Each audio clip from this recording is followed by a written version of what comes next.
Emily Forlini, a senior tech reporter at PCMag, I discovered you by reading one of your articles, which is entitled Netflix is Telling Writers to Dumb Down Shows Since Viewers Are on Their Phones. What does this mean? Are we like, what is Netflix actually doing in 2025?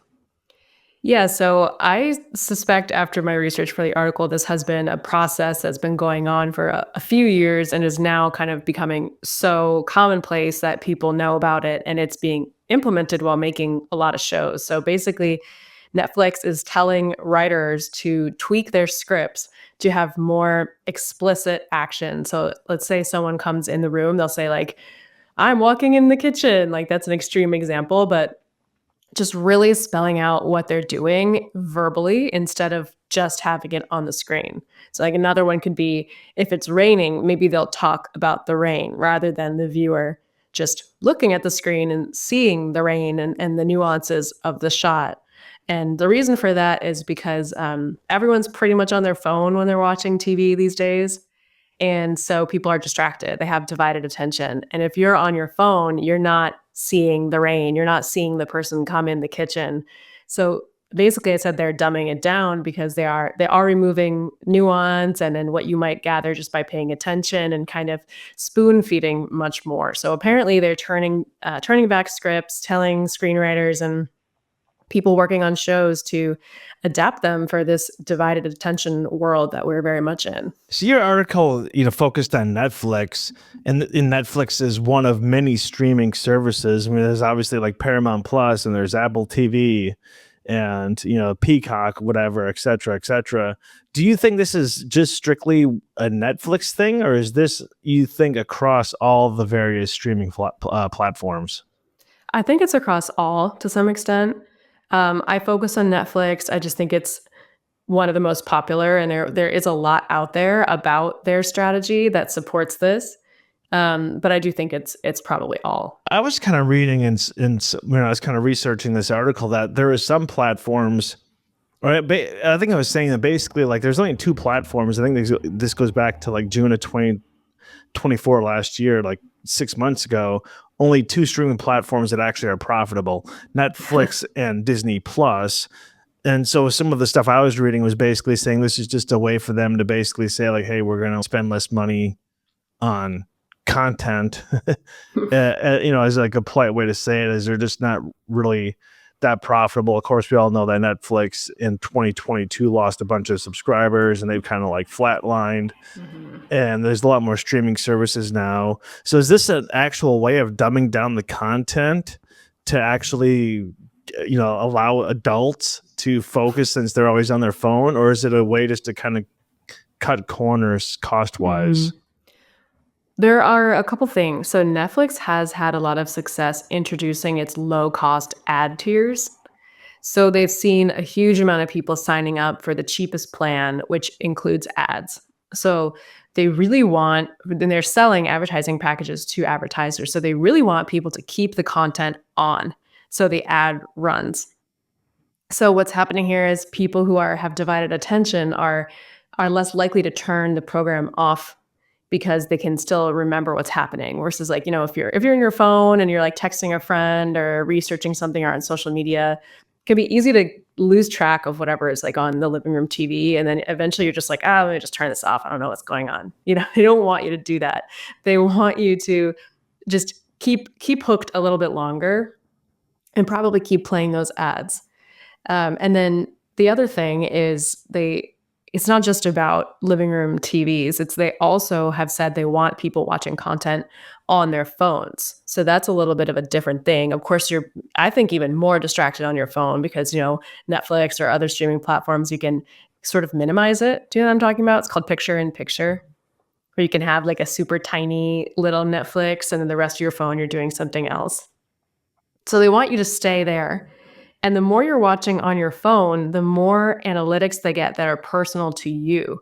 So they can, again, boost their ad platform that they're having so much success with versus a living room TV. Your mom's watching it, your little sister, your cousin who comes over. They don't really know a ton about the person who's watching versus if you watch on your phone, they know it's you and they have all this data about your demographic and types of ads you might want. So I think it's really all building into just being profitable and working on their ad platform is a huge focus for them. And it's weird when you think about watching content from that angle and your own behavior and how Netflix is moving and manipulating you. But that is what they're doing. It's kind of interesting that what you're talking about. Like, I remember my mom was talking, like, my mom grew up in the 1960s and the 1970s, and she didn't have a TV when she grew up. You had to go to the neighbor's house. Yeah. So TV was like a real communal activity. And now they're trying to take you away from like the family living room and put you on the cell phone. And in like this article, you basically say that Netflix is encouraging viewers to ditch the living room TV and only watch content on their mobile device.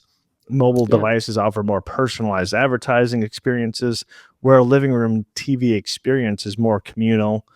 And basically just what you're saying. But I think it's just interesting, like, we're actually moving away from, like, it's like we'll all watch like some activity or some show together or whatever, and we'll just like get you on your cell phone because we can give you more personalized ads and make more money off you. Yeah, if you think it's crazy. And if you think of the cumulative effect of what I just said, so we have people who maybe when your mom was growing up, you'd all gather around the TV, or even when we were growing up, you'd gather around and watch a movie, and it was, a movie or show that someone put a lot of effort into, and the writing, theoretically someone had to work their whole life to get to the level where their show with their writing was playing on your TV and everyone was watching it. And it was kind of that glorified experience of what was on the TV, and it was a communal thing.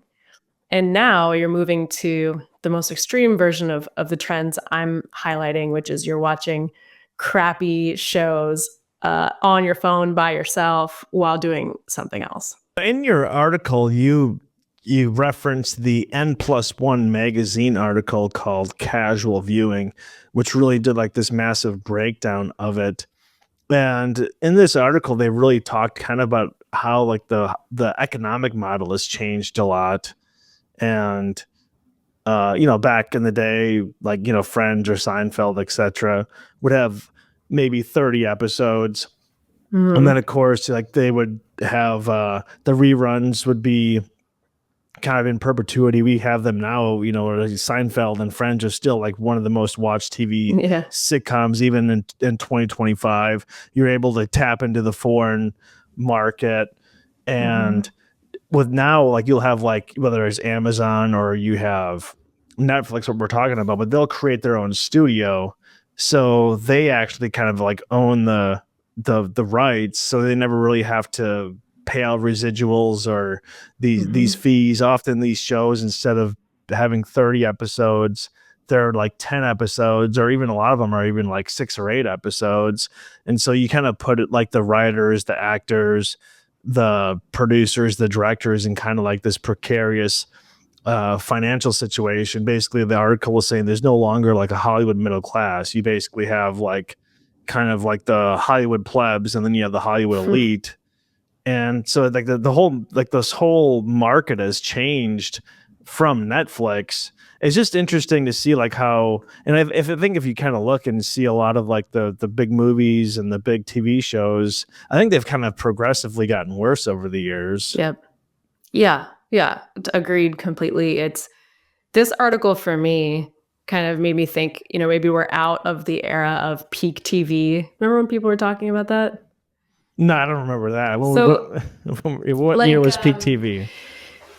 5 years ago, maybe. So it was just like, now we all watch shows. We're all talking about shows. And it used to be like movies were kind of on top of the content pyramid and shows were a little below. And then when Netflix and all the streaming services came on, everyone started doing, the term binging became popular. People are like binging shows, and people started to become obsessed with shows and talking about them all the time.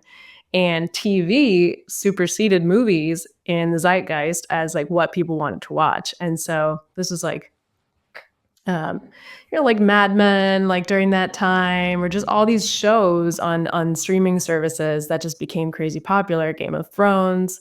And now it's kind of like they flooded the zone too much, and they tweaked the algorithm like too much. And now it's toppled over, and now the shows are actually getting worse. When you're talking about like the casual viewing, and in this article and Plus One magazine talking about casual viewing, it's like they don't really even care about the content. Was kind of like the gist of it, because like No.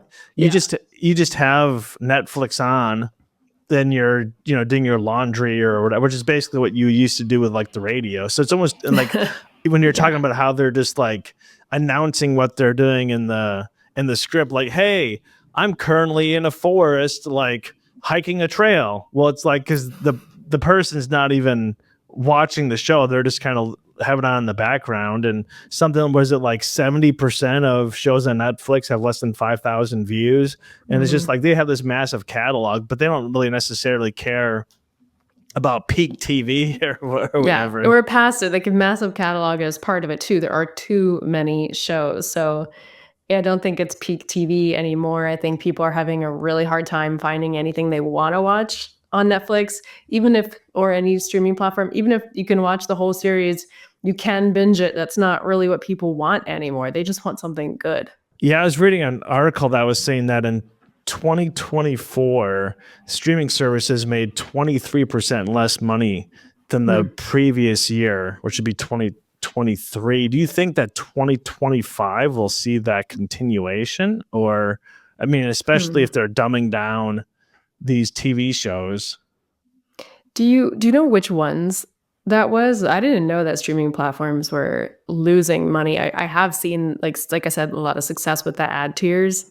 Well, it just said that the Americans spent 23% less on streaming services in 2024 than 2023. Yeah. And then another article I read said that the only two, I think that was from maybe Forbes or Bloomberg, was saying that this is from June of 2024, that the only two profitable streaming services were Netflix and Disney Plus. Yeah. Well, I mean, maybe that makes sense why they're having success with the cheaper ad plans, because people don't want to spend money on streaming services anymore. So maybe it's all part of the same picture. I mean, it's basically like they replaced the cable TV model, but then they've just essentially become cable. And like, my fiance and I watch, we've been watching Landman. We watched like Severance. There's a few shows that we don't actually have at Netflix. We haven't had Netflix in a while. But for the most part, like, we don't like really watch many shows. But the thing I found interesting was, like, with Landman back in the day, or even back in the day, you're probably talking a few years ago, they would release the entire series at one time, which you were talking earlier, which is like the whole quote unquote binge watching. Yep. Well, actually, it's not actually quote unquote, because it's real. You binge watched it, right? Yeah. But now it's like, now they release, like, we're watching Severance season 2. They released one episode every day. I like that. I like the switch back to that model, like with HBO or Max, like White Lotus or Last of Us on Sundays. Like, I think there's a thrill to the old model that binging experience doesn't give you. To me, I don't like it necessarily, because it's like, I don't really watch, like, after this show's over, Severance, I'm not going to watch Apple for a while. So I could just have 1 month of Apple, binge watch the show I wanted to, and then I would cancel it until it was released. And the same thing with like Landman. I don't watch anything else on Paramount Plus. Well, actually, take that back. When 1923 comes out at the end of February, so I like that show. So, or season 2 of 1923. But basically, I could watch like that show, and then I could watch Landman in a couple weeks. So I would only subscribe to them for 1 month, and then I would cancel the subscription. So I think they're trying to lock you back into, like, hey, like, we're going to release these shows. We're not going to release Landman and 1923 at the same time, because we know they're going to be hits. So we're going to spread them out, make you continue to pay this monthly subscription, so that now we're just back on the whole, like, network TV cable model. Yeah. Yeah, that's a great point. I hadn't thought of it that way, probably because I'm too lazy to do what you're doing. I can't be managing, what I'm canceling and not. And I think the streaming services are relatively cheap anyway. But what I do is sort of similar to you, is I will buy seasons of a show that on something I don't have. So like some of the reality shows on Bravo I like to watch, I don't have access to Bravo anymore, so I'll buy a season on YouTube.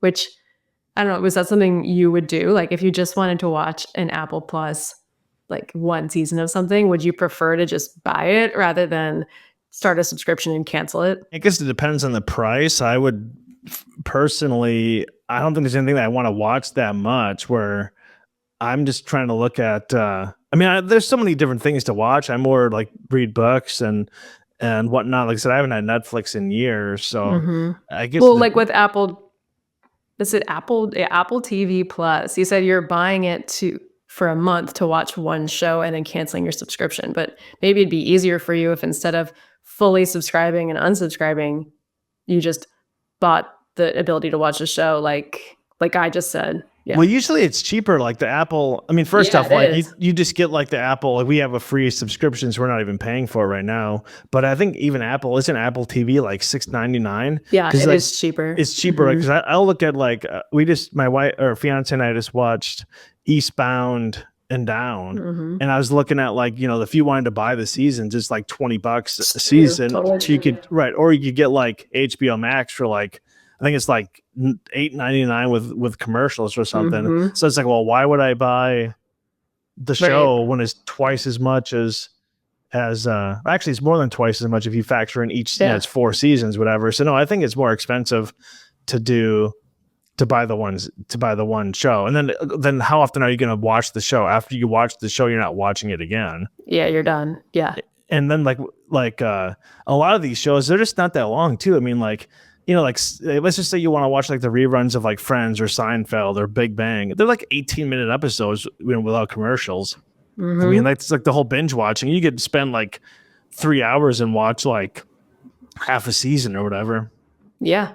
I mean, it's just watching TV is just like bargain hunting and getting deals. And it's like, it's very similar to shopping. I feel like in the past it was in a different bucket. There was like, you'd go to the mall to shop and then you'd like, have your cable TV subscription, which was different. And now everything's kind of like an optimized shopping experience. And you're just like saying like they're these streaming services are fairly cheap, which I agree with, but to me it's just like the principle. It's like Apple TV. Almost every show on Apple TV, like my wife and I will we'll sit down, we'll try to find a show to watch. And most of them are absolutely crap. So it's like, I could just keep the $6.99 rolling, whatever, after the free trial. But it's like, why? Like, I don't want to support, because it's just like, you either vote with your feet, you vote with your wallet, right? So it's like, I'm just going to vote with my wallet. Like, I want you to get better shows, and I'm not going to pay for this crappy subscription if you're just going to put out crap. Yeah. I mean, they're competing with content that appears free on YouTube and social media, TikTok. A lot of people just watch for entertainment. So they're competing with free, and they're charging, $6, which theoretically gets you access to better stuff. And people are feeling like it's not good. But I mean, I said appears free on YouTube or TikTok or social media because whatever's free, you're paying with your data. So you're giving over data that's being sold for profit. So even if something's cheap or free, you're still this nebulous weird thing that you're giving up. So it's like you can't, I don't know, it's hard to vote with your wallet if like that's going on, Well, even if you're paying for it, you're still voting with data, or they're still extracting your data. I mean, right? I mean, Netflix, that's the whole point, is they know your algorithm. Like, even if you're paying for it, like people are always like, oh, like, if it's free, you're the product. Well, on Netflix, they still are collecting your data. You're doing both. You're right. Right, you're doing both. I mean, it's not like you're getting you're paying $6.99 a month. We're gonna keep your data in this separate bank because we really, want your privacy, whatever country you're from, to be, like really protected. They don't care. Yeah, I'm gonna start saying privacy.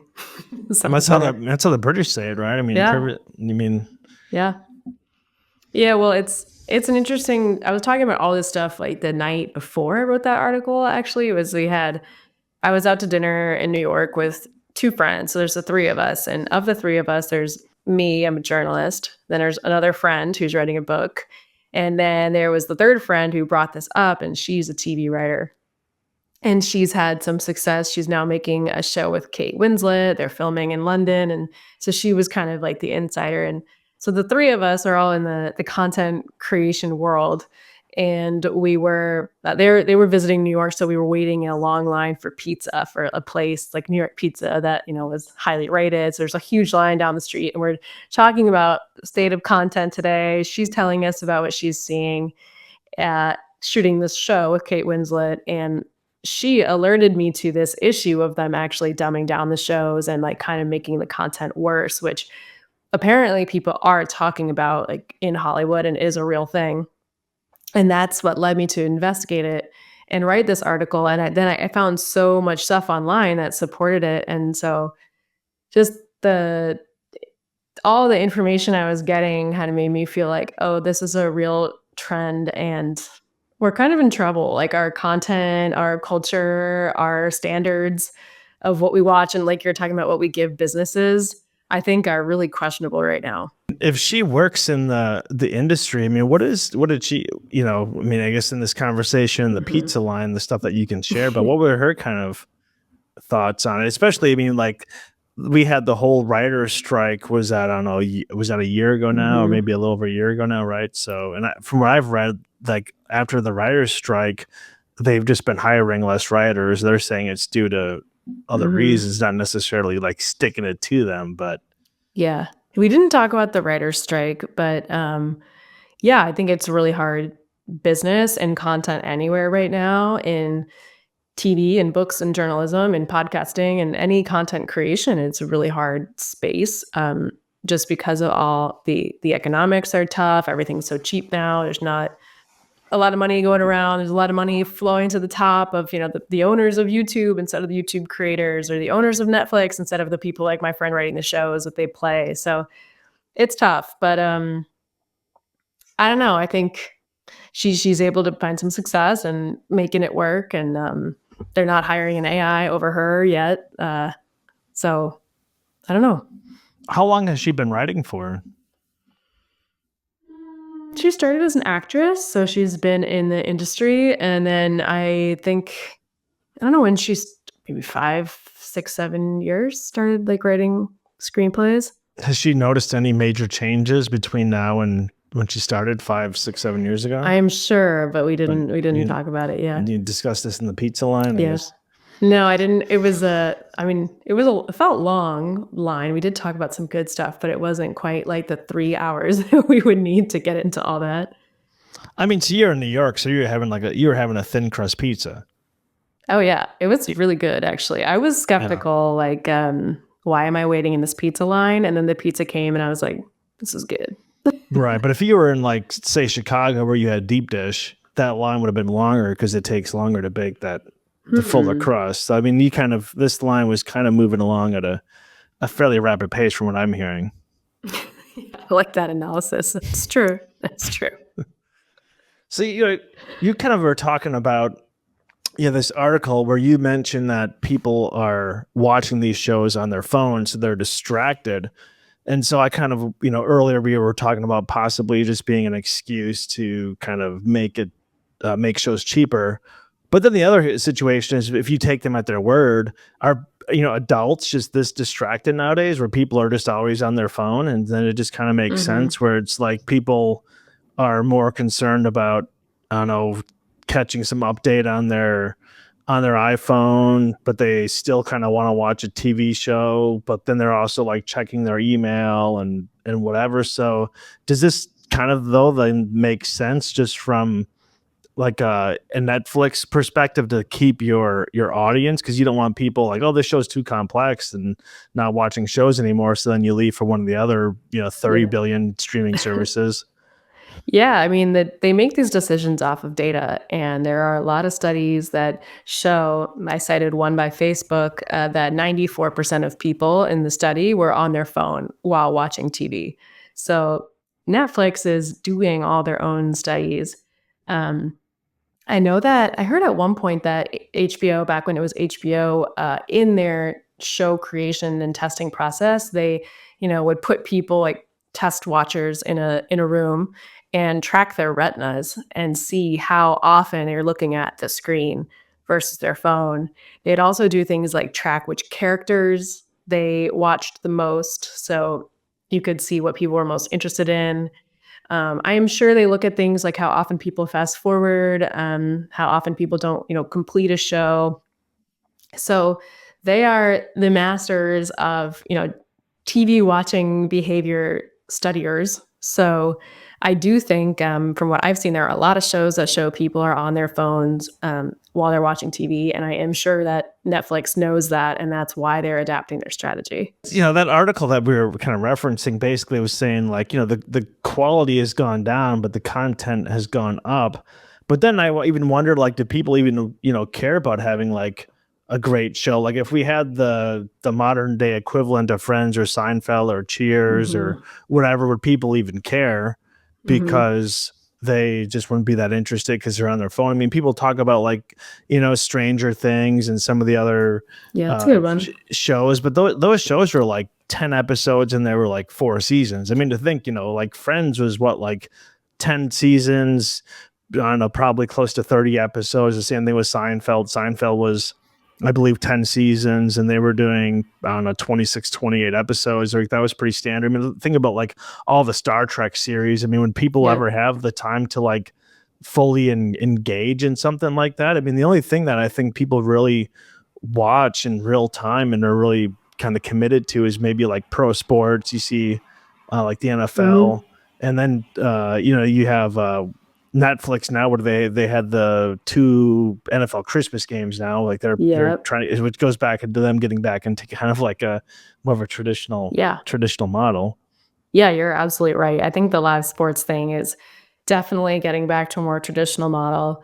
What I would like is if Netflix is going to be making low quality shows, just kind of make it clear. Like, I think people are clicking on content and they think it's very glossy, it looks well produced, but if it's actually a bad show and Netflix created it that way, it would be nice for people to know, like, is this casual viewing or is this something that Netflix thinks is like up for an Oscar? Like, maybe Netflix is just going to become the streaming platform that is background TV, and maybe that's the most profitable thing for them. Maybe something like, I guess HBO had the reputation for this, of like, that could be the platform that has quality TV and that's their business model. I think Netflix is in this middle ground where people used to be like, wow, I can watch all this really quality TV on here and it's so cheap. Now it's morphed to like, it's not so good and it's hard to find good stuff, and they're mixing in a lot more reality TV or sports or other stuff that's just kind of casual or background. And so if that's their direction, um it's just good to know that, which is one reason I also wrote the article of just like, hey, there's a reason that you can't find good stuff, because they're not making it as much anymore and it's not profitable for them. So people who are into film, they are into good TV, they are wanting to have, a meaningful watching experience with their friends or just on a Friday night with a bottle of wine. They should look elsewhere. Like, they should look to other places for good content, and it might not be on Netflix. Reading that article that we were discussing, I actually found this to be interesting because this is something we always hear about, like the whole, like the founder of or one of the co-founders of Netflix is Reed Hastings, and apparently his eureka moment came in 1997 when he rented a VHS of Apollo 13 from Blockbuster.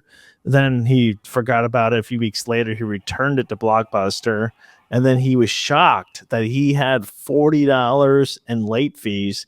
And he says, quote, I felt so stupid from this experience. But then it turns out later, according to Mark Randolph, or how do you pronounce that? I don't Randolph. know. I don't know this Randolph. story, but I love that you Oh. looked it up, or that you just know it.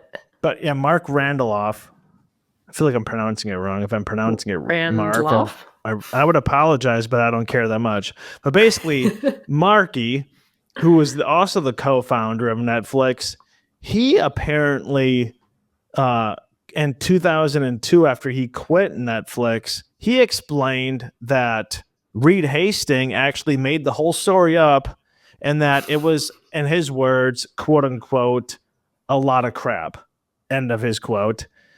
And he's apparently this lady named Gina Keating, who wrote a book called Netflix, says that it never happened, and that this Apollo What? 13 story began as a convenient fiction to explain the benefits of a Netflix subscription model.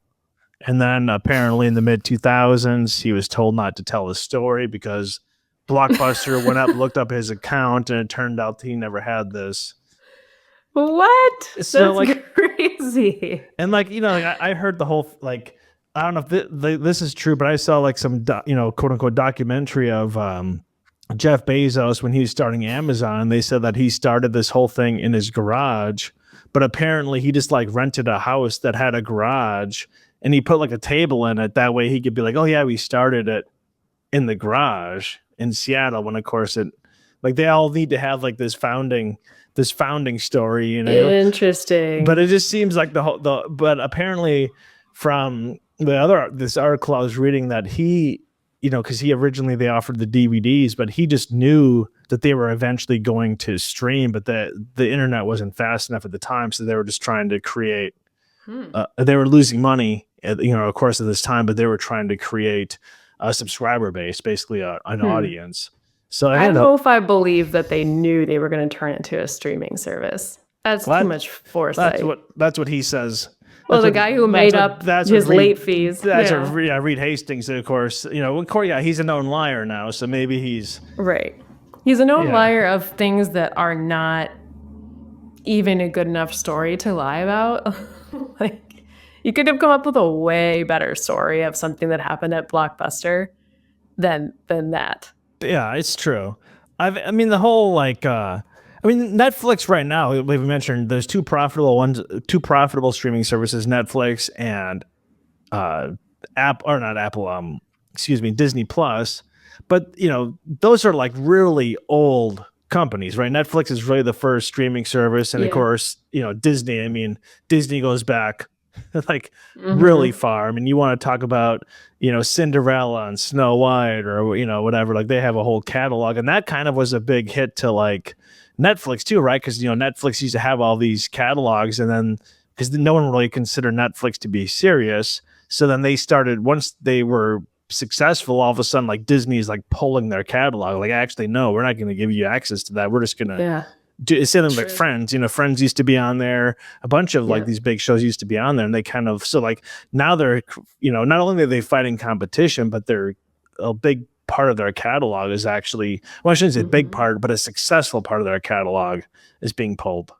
Yeah, and Paramount, same thing. It's the streaming wars. Yeah, it's the playing out before our eyes. Yeah, streaming wars on money, viewers, titles, people's time. It's just this giant content war. How do you see like Tubi and Pluto kind of playing into this? Because Tubi and Pluto, they don't actually have any subscription model, really. It's more like it's free, but then they have a lot of commercials, so it goes kind of back into like traditional TV, but it's streaming instead of being on the typical bunny ears or rabbit ears, whatever we call it. Yeah, I agree with you that it's all just slowly morphing back to traditional TV, totally. And it's the same thing I think about almost with like Uber and Lyft. It's like they upended the taxi industry with something new, and I feel like they're just slowly getting more and more like taxis. Like there are pickup zones, and there's just you're supposed to tip, and there's just like certain things that it's just becoming more like the industry that it disrupted. And it's the same thing now with streaming, where it totally disrupted TV. All the TV execs have been having an absolute heart attack for the past 20 years. And now it's just like the streaming platforms are the new TVs. So I don't personally watch Tubi or Pluto, so those names sound like a complete nonsense to me. But in general, I'm totally with you on the overall theme. Speaking about like Uber or whatnot, like I think that for me personally, Airbnb has been like the biggest. One too. Yeah, like I had to use. I was at the Bitcoin conference in Nashville in July of last year, and kind of like we booked it last minute because I had some I basically had to be there for some business acquaintance, but whatever. But anyways, so we ended up getting this Airbnb, and that's like they have the cleaning fees, which are ridiculous. Whatever, but it wasn't so much that is like we had to be out by 10 a.m. So it's like, and like check-in was like 5 o'clock at this particular place. So you check in at 5, we were there, whatever it was, like 4 days. And then at 10:01, the owner's knocking on the door. Aggressive.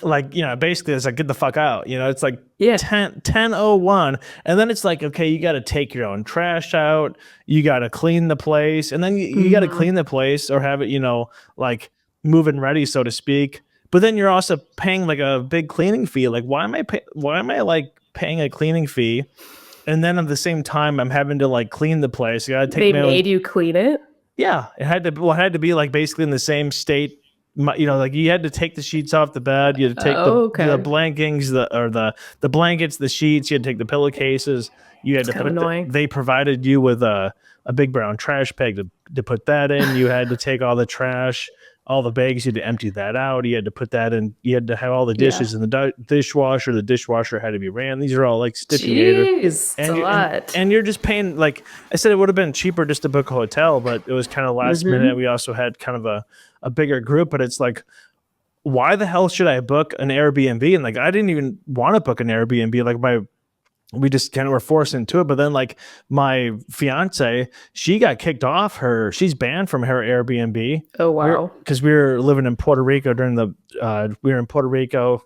pandemic. And then she was looking to like, rent something long-term, talk to the person on Airbnb. And of course the AI picked up on that in the messaging app so she now is banned. Wow. And she can't, and this is 2025. That was 2020. 5 years later, she still can't get access to it, of course, because they have your driver's license, they have your phone number, things like that. I guess you probably could register your driver's license in a different state, maybe get a different phone number. But for the average person, it's all a little, jumping through these hoops to be like, well, I got my Airbnb app back. Well, Airbnb, if you're listening, this is complete BS and you need to unfreeze her account. I actually stopped booking Airbnbs too after a couple really bad experiences. And it's the same thing where it's like Airbnb upended the hotel industry. It was like, oh, you can get cheaper lodging in these amazing places around the world because it's homes and it's not a Holiday Inn. And everyone's booking Airbnbs. And now it's like, I just want to book hotel rooms. The Airbnbs are so expensive with the fees.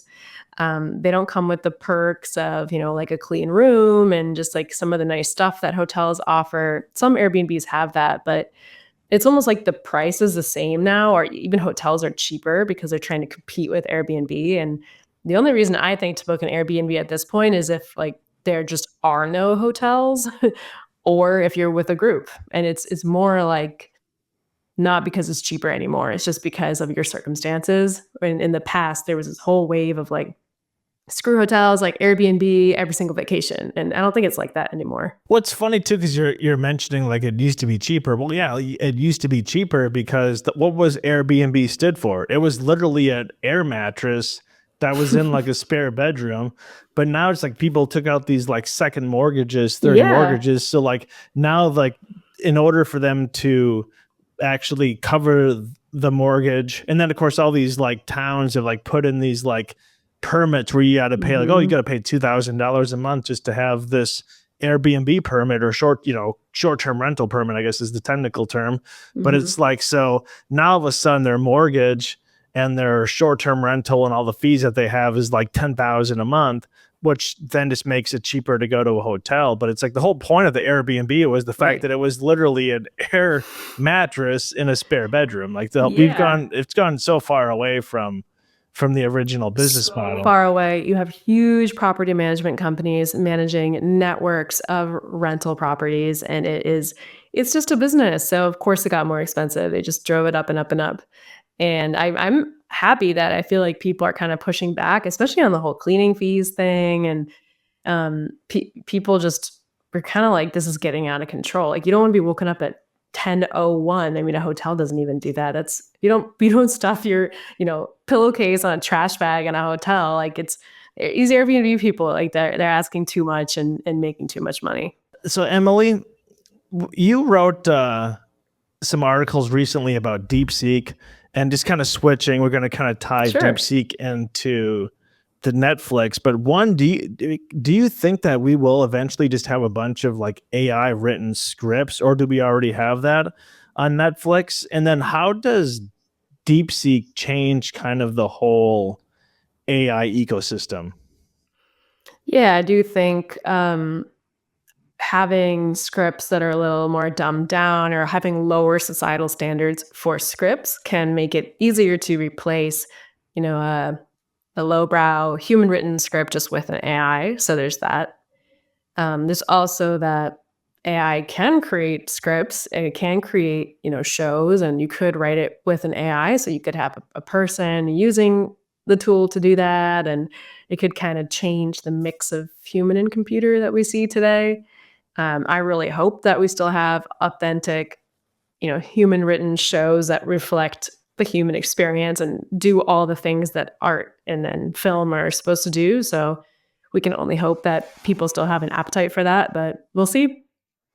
DeepSeek, so you saw the news and you, like everyone, you woke up on last Monday morning and it was like DeepSeek was everywhere. I did a podcast on it last week, and just kind of I had Eric J. Larson, who is a computer scientist. I had him on before. He wrote a book called The Myth of AI, and so we kind of talked about it. But it seemed like people were kind of freaking out, and I guess we kind of had a different take. But I was kind of what's your kind of synopsis on it? Well, my take is basically the whole game right now is that Sam Altman and Satya Nadella at Microsoft and all the AI leaders are, wanting money, money, money, money, money. There's, billions and billions of dollars going towards servers and training models and making better AI models. And there are still problems with those models, like hallucinations or just limitations on what it can do. And basically, all of a sudden, we woke up and this Chinese company claimed it had made a model that was just as good as OpenAI's best with a lot less money and a lot less computing power. So that's why everyone was freaking out, because they were like, wait, are we not investing in a smart way? Is there something wrong with our tech where these Chinese engineers were able to do so much more with less? And it could be just that they trained it in a different way. They coded it to process information in a more efficient way. Like, what did they do? Because they had this huge breakthrough in performance. So it's like the performance went up and the investment went down. And the whole US tech industry is saying that for performance to go up, investment needs to go up. And so it was just bucking that trend. So you had tech investors, Mark Andreessen called it the Sputnik moment of AI, which I thought was huge words. But so that's what happened, and that's why everyone was like, "Hold on, this is serious competition. If they can do that much with that little, like what else can they do?" Mark Andreessen's also the guy that gave who's the guy of WeWork? Adam Newman. Yeah, he started some new company, gave him like a $300 million, which was basically like the exact same business model of WeWork a couple of years ago.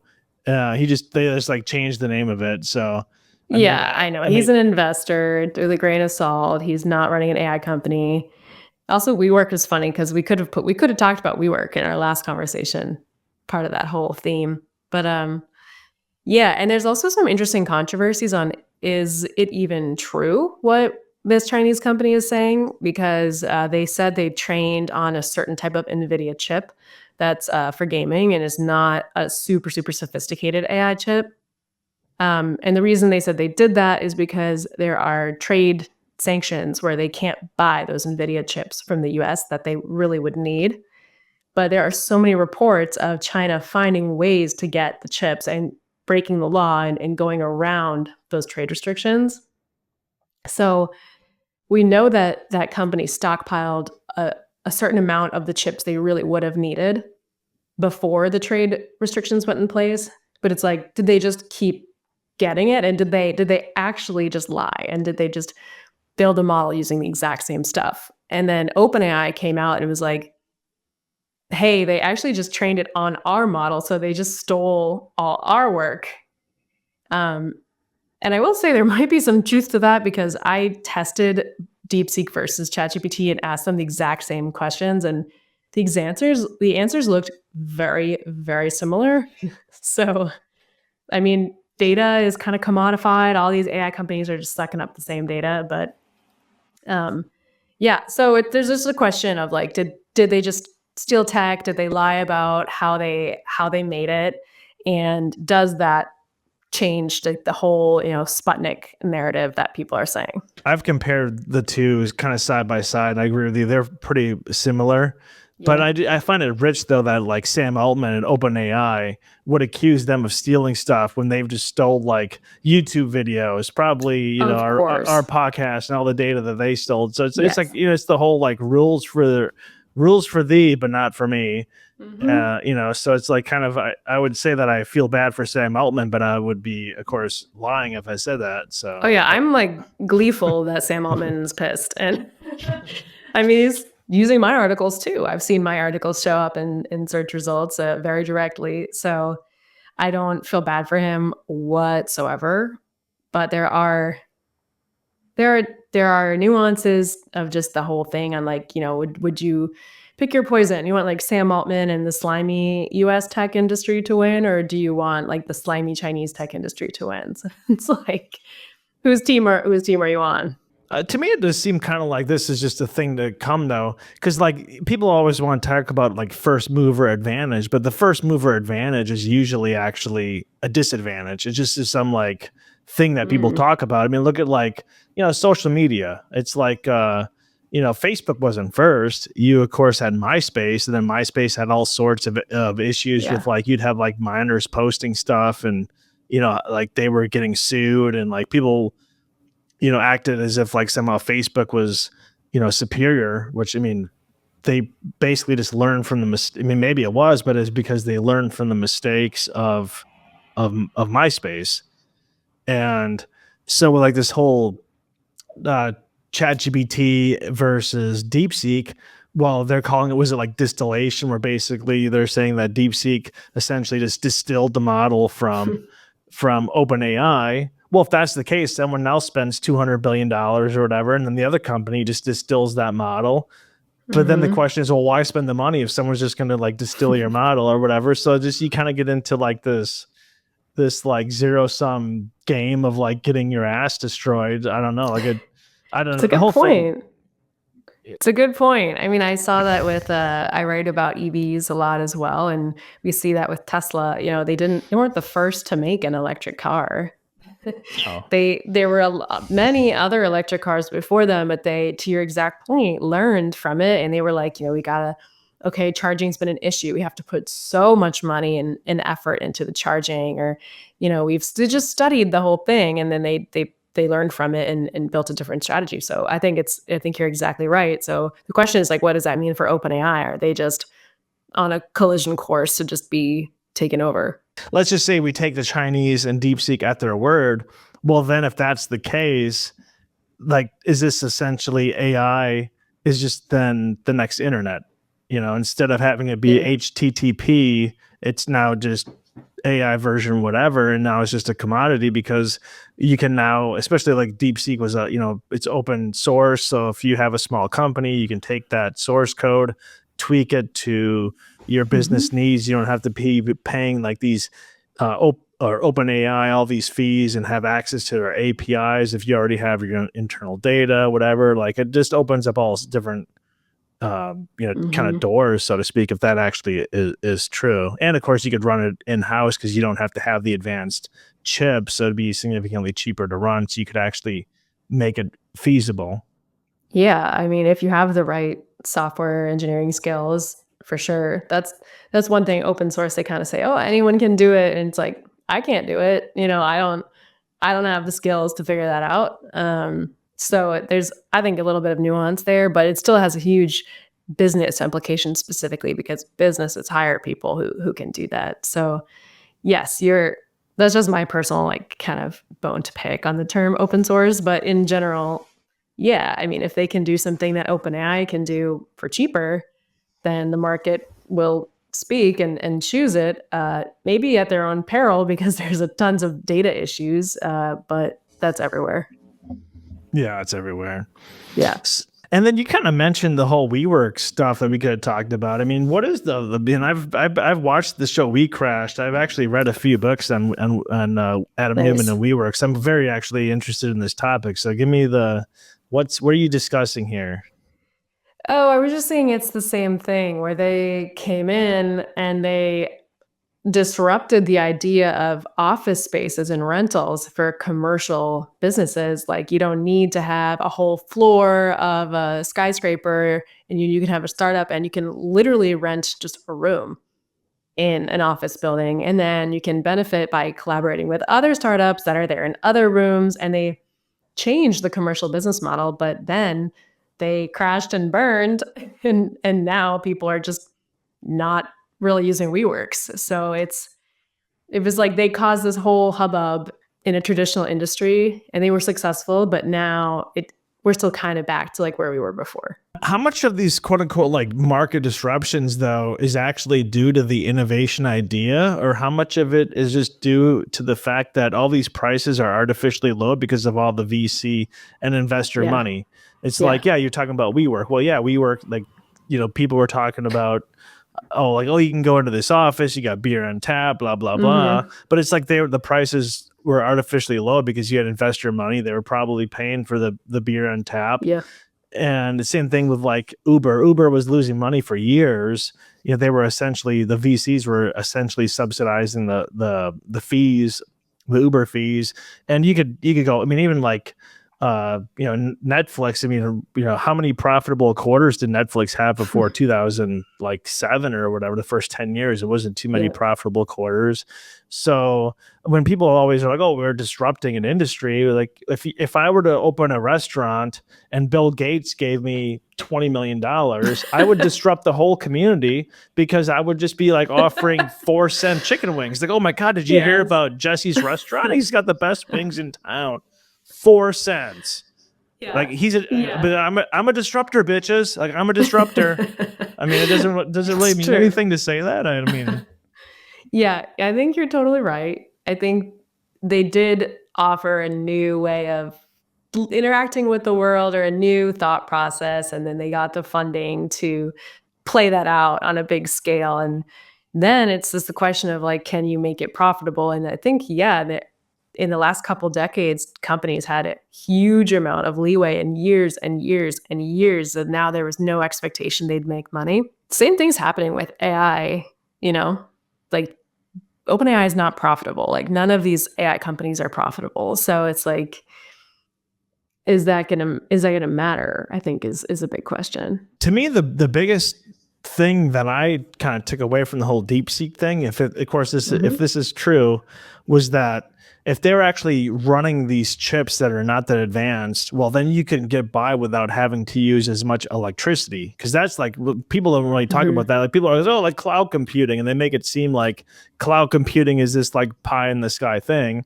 But it's like cloud computing uses so much electricity. Like when you're on your phone watching Netflix, you're actually using more electricity than your refrigerator when you factor in the phone and all the servers that are running in whatever jurisdiction that's closest to you, whatever. And so, but because that's a big kind of like impediment to like really reaching any massive improvements in AI is if you're going to have these, like, how are you going to power this stuff?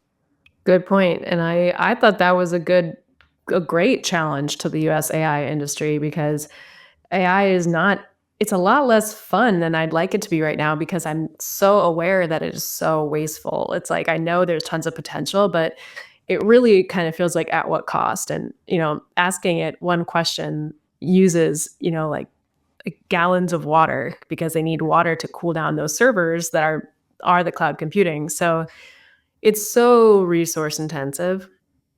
And yeah, if they're saying they can do the same thing with less, and then I don't, in that case, I don't care if it's China that which is supposedly our enemy. Like that's just a good for the world and good for humans. So I it's I hope that they continue to do that, and I feel like it kind of flips it on its head again for the US tech industry, which has been very open about kind of like, well, in this initial growth phases, we're not really going to care like a huge amount about sustainability. It's like kind of a subplot, but like in general, we just need to grow, grow, grow. And it's possible that the Chinese company was able to innovate because they had trade restrictions. So they were forced to be able to use the cheaper chips. Whereas in the US, we're just like in this gluttony of funding and we're, controlling NVIDIA and the big chip companies. And so we haven't really been forced to innovate on that level. That's another theory that I saw. Well, the thing I also thought too is like, so if DeepSeek developed this advanced whatever way to make this AI with like these lower level chips, but then it's open source. So now the US could essentially, or other countries could take that same open source code, but then apply that to advanced chips. So then all of a sudden now does the US then take a big leap forward because now we're taking the same technology, but blasting it away on advanced NVIDIA chips. So then does that mean that China then allowed us to make the next step, which is why, I mean, part of me just thinks the whole thing's bullshit because like that, none of that makes any sense, right? Well, of course it is. Of course it's bullshit, but we talk about it. Yeah. Yeah. It's kind of the big thing going on, but it's right now it's just a lot of like funny business and a race to we don't even know where. Like we don't even know where we're going with AI. We just think it'll be good. And the people who are making a lot of money off of it think it'll be good, and they also think they're going to make a lot of money off of it. So, if I was going to make billions of dollars off AI, maybe I would be more interested in it for myself. And that's a position that Sam Altman, Satya Nadella, Google, Apple, like they're all in that position, and so they're like, "Ooh, that looks pretty good to me." But then you have like Apple, they raced to launch Apple Intelligence on iPhones, and people don't like it. It's not doing well. It's not selling phones. So I don't know. It's all the value of all this that's where I'm like, I try hard to think about like what are we doing? Do you think my analysis about my last statement was correct, or? Yeah, I mean, I had no notes. I think it could be very true. Yeah. I mean, I don't know if correct entirely just because like who knows how it's going to play out, but yeah. And the one thing is like they're training the model from the start on certain chips. So like maybe,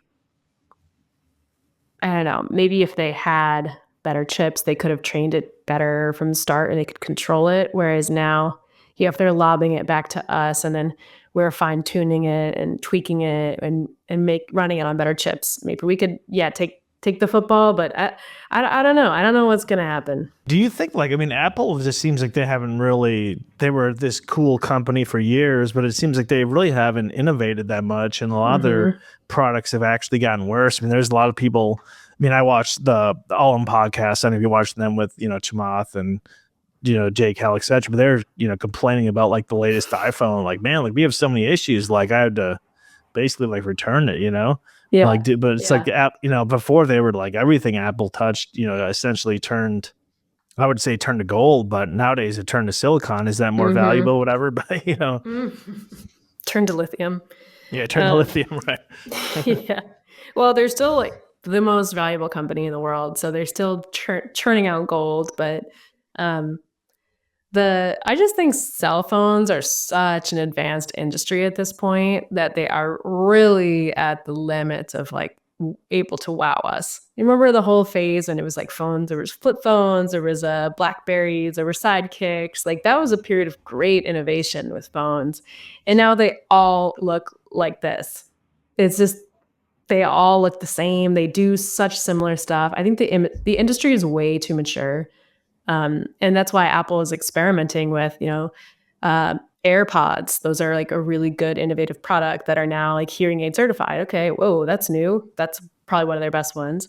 Trying the Vision Pro, those big goggles, that was incredible technology, but no one really had a reason to use it. So they kind of like struck out. And then you have other things like Meta's trying to do the Ray-Ban glasses. So I don't know. They're just, I think phones are played out 100%. I don't think anyone should be waiting to be impressed by an iPhone, is my opinion.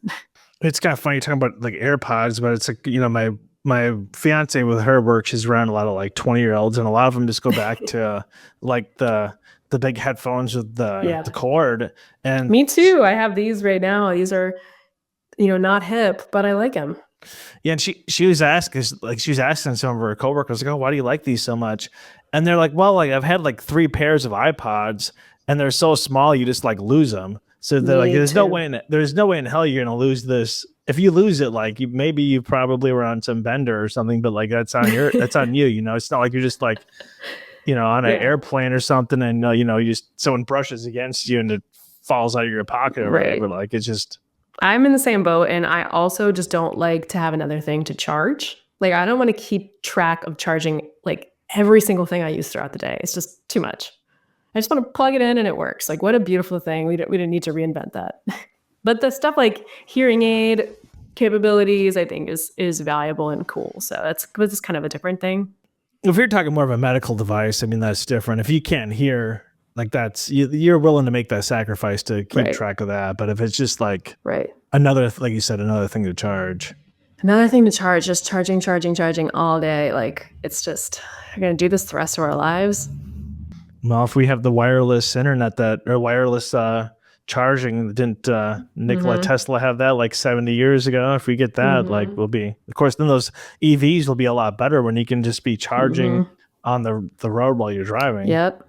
Yeah, that's something that I mean, Tesla has talked about wanting to focus on it, but I really wish the EV industry would focus more on that because I think it would enhance experience a lot and could be a good way to sell EVs. It's just a whole area of tech they could be innovating in, but of course it's too controversial.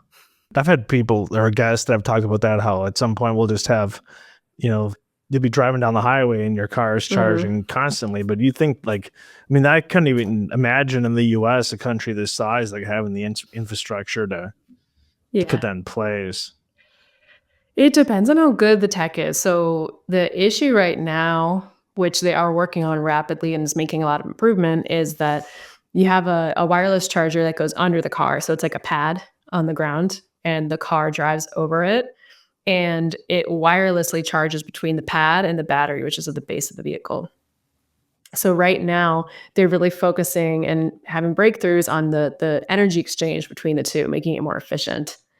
So, and it has to be kind of close. And in some cases, it has to be positioned like, well over the pad. So there are all those things. So in what you're saying is if it was so efficient and so powerful that it could be on a median or the side of a highway and still have a good rate of energy transfer, and it didn't have to be a car parked near it or over it in a specific spot to do that transfer, it could just charge as the car is going by, then we would be in a world that you're talking about. Kind of what you're describing is basically like going to some park and driving bumper cars. I mean, like in the real world, like it's just not gonna. Yeah, I mean, it'd have to be like brand agnostic. Like it'd be a public utility in some ways. Like it would be able to you could hook your car up to like the highway charger. I mean, it'd be great. Of course, it'd be great, but I think we're pretty far away. Yeah, like the whole range anxiety would just not be a reality, which of course, like for anyone that doesn't have an EV, like range anxiety is real. Like try driving to an airport an hour and a half away and you go from 77% charge to 12%. And rush hour traffic, by the way. Right. And when it's 102 degrees and you're like, oh man, maybe I should turn the AC off and hopefully not pass out, but I need to like get there. Yeah, not having to be anxious or not having to spend time charging. Like, wow, sounds really good. Sounds like something we should investigate and seriously invest in my humble opinion. So Emily Forlini, appreciate you taking the time joining us today. You're a senior tech reporter at PCMag. As I said, we do about an hour. It looks like we've exceeded that time, so I'll make sure I get you out of here. You got more important things to do. But anyways, just leave us. I have 2 final questions. One, just let people know where they can get a hold of you. I know that you have a personal blog, website, whatever. You also have your, the PC Magazine information. And then secondly, just leave us with a final thought related to this podcast or a new project you're working on or whatever's on your mind. Okay. So yeah, you can find me pretty much everywhere at Emily Forlini on all the social media. I tend to post the most on Blue Sky right now. So I'm just kind of exploring that platform. But I have Twitter, I have TikTok and all that. So just at Emily Forlini. And on PCMag, you can find all my work. And then I guess for the last question, I just started a new podcast with another tech journalist, Mike Elgin. So we'll be filming our 3rd episode tomorrow. It's called Unicorn Roast, which is basically like roasting tech unicorns. So we are just having fun with it, talking about like all the ridiculous tech industry, and it'll comes out on the weekend, so you can kind of just digest the very fast moving tech news from the week and come hang out with us. So yeah, I'd love if you listen. That's Unicorn Roast. So is Juicero, is that going to be the number one? I mean, everyone, when they talk about like the tech unicorns that were not unicorns, it seems like the Juicero example is always like at the forefront of that, kind of example. Is that, or is that giving away too much from this podcast? Well, I don't know what that is. And now I'm like, okay, how can I have a podcast that makes people think of that and don't know what it is? What is that? I mean, Juicero was like this. I mean, I've done I've had like a couple of podcasts talking about things like this, but I forget the exact details. So basically, you had to like buy this like $700 like, and then they eventually lowered the price, but it was like $700, and it would, and then it was this thing that pressed the juice, but then you would buy like these juice packets, and the juice packet apparently you could just squeeze it with your hand. What you were paying $700 for the Juicero to like give you fresh squeezed juice. Got it. So, and they had like billions of dollars in investment in the Juicero. I mean, that's kind of like the long the short. But everyone says that. But people were like, "Oh my god!" Like like you can get like carrot pineapple juice and it's fresh, and you just had to be like, and squeeze. That's, juicing. That was another trend we could have talked about. It was like during the same time as like the WeWork and Uber and Netflix and all that. But it's just Unicorn Roast is intended to be just like a stupid name, talking about sometimes the tech industry is stupid and silly. And so it's just a casual, we work in the tech industry and write about it all day, every day. So we're just kind of shooting the shit on like what we're seeing in our interpretation of it. So that's what it is. Yeah. Well, thank you so much, Emily Forlini, for joining us today. Thank you. This was great. My first L podcast experience. My dear friends, that is it for this episode of L Podcast. Once again, if you're not yet subscribed, please subscribe on YouTube as well as Rumble. You can also find us on Spotify and Apple Podcasts or wherever you get your podcasts from. We thank you all from the bottom of our hearts for watching and listening, and we will see you on the next episode.